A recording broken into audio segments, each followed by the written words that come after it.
0 revisions. It's the coveted number of revisions that you ideally want with each and every single one of your design clients.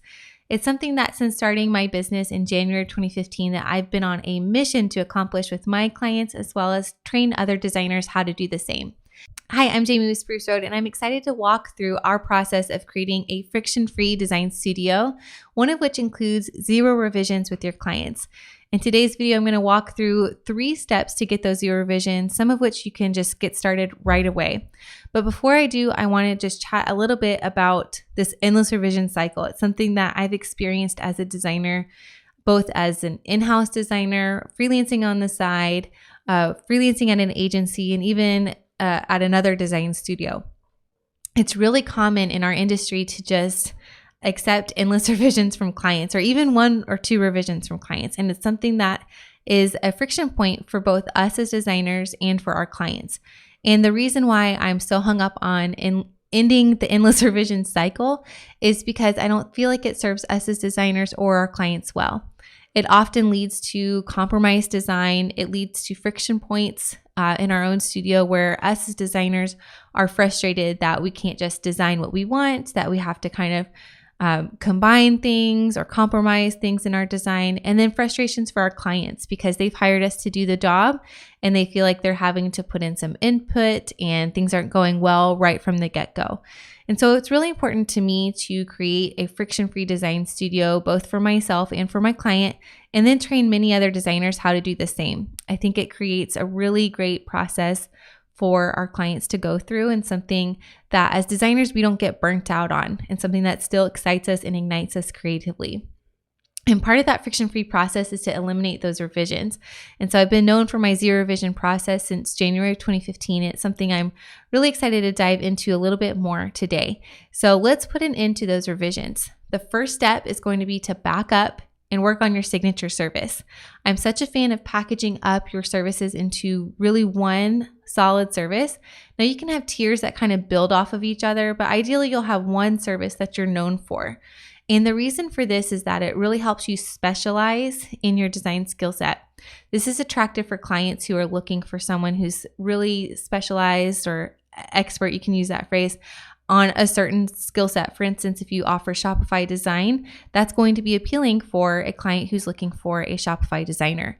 Same thing with branding or packaging, whatever it may be that you offer.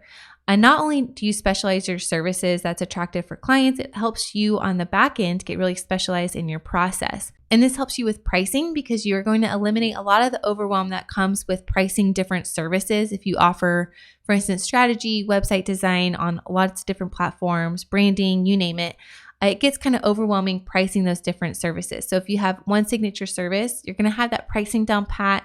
You're going to have your marketing down.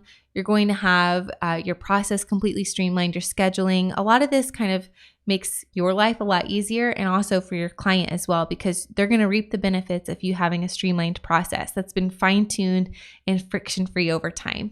Not only that, you are going to also build confidence in yourself and in your client. Just because you've been so specialized and you understand, for instance, Shopify design, you know the ins and outs of that platform, how to code it, how to design it, the benefits of user experience and how to do things different ways. And your client's going to reap the benefits of that confidence that you have as well, and they're going to get confident in your services. So the first step to 0 revisions is to have that signature service. The next step is going to be the one design solution. This is something that the industry standard has taught, at least me as a designer, to present multiple options to our clients, typically 3. This has been, in my experience as an in-house designer, we would present multiple options for magazine layouts, for direct mail, brochures, t-shirt designs, as well as working at an agency and then a smaller design studio, presenting multiple logo options, website options. And this is the industry standard, and I think it comes from a really well-meaning place of including the client in the process and having them decide what direction to go for the design. But ultimately, it ends up in multiple revisions as well as a little bit of friction points in the process because the client didn't approve from the very first proof. So if we can just back up and eliminate those options for the client, then likely they will have a much more enjoyable experience with you, one that leads to 0 revisions. And you might be wondering, why is one solution better than 3 when 3 seems like you're giving the client more say-so, and really comes back to client psychology and understanding how our brains are wired. And we really like to avoid decision making in general. And so if we can eliminate those decision points in our process, the client is likely to trust us more and just go through a really smooth process versus those points where they have to make a decision, pause and make a decision. Also, it just helps us as designers because likely on the back end, you kind of know which one is your favorite or which one you think is best for them.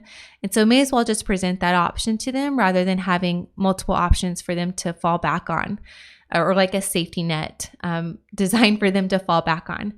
And I also like to think of this as kind of a metaphor. Whenever I go to a restaurant in town, my favorite restaurant is an Italian restaurant in Boise, Idaho, and they make all of their pasta from scratch. And I always get, every single time we go for a date night, I get the exact same butternut squash ravioli. It's so good. And I cannot get anything else. They have such a great menu, but I just always go back to my tried and true. And I'm okay with this. And I know this about myself, but really what that is it's risk aversion. I don't want to risk losing something I know is so good, in this case, that ravioli. And so I don't even try other things. And a lot of times our clients will do the same thing with design. If you present them 3 branding options, for example, 3 logos, they'll likely select the option that feels most comfortable, most kind of what they're used to, most familiar. And it usually blends in with their competition, which as a designer, we don't want that for our clients. We want them to stand out and look different. And so giving them the multiple options for them to just fall back on what's safe isn't necessarily the best route to go. Another kind of common situation is either the client will, like I said, compromise and pick the most safe option, or they will try to combine multiple options. And this is the case of if that Italian restaurant offered a menu item, which this sounds like carb overload, but if they offered an item that was like a pasta trio that included my ravioli and then 2 other pastas to try, I would probably get that just to try the different pastas out. And so that's like comparing that to our design process, that's like the combine the multiple options. So a client will see the 3 logo options, love maybe 2 of them, and ask if you could just combine them. And that's again because they don't want to risk losing something that's so good. So knowing this about how our brains are wired, we can help create a process that really eliminates that friction point and eliminates that need for clients to really fatigue their brain with decisions or have to go through that risk aversion process. And so we really want to eliminate that for them. And so presenting them with one design solution helps get those 0 revisions and build a friction-free process. The next thing I want to talk about is step 3, which is your presentation. Now, a lot of times us as designers view the presentation as kind of homework for the client. For instance, at least in my experience, the industry standard is once you are ready to show the client your logo options, for example, what typically we would do in the past, or I've done with past jobs, is we'll email them an attachment that says, here it is, let me know your feedback, or looking forward to your feedback or something like that. And what this does is really it treats the design like it's homework for the client instead of a presentation or a pitch.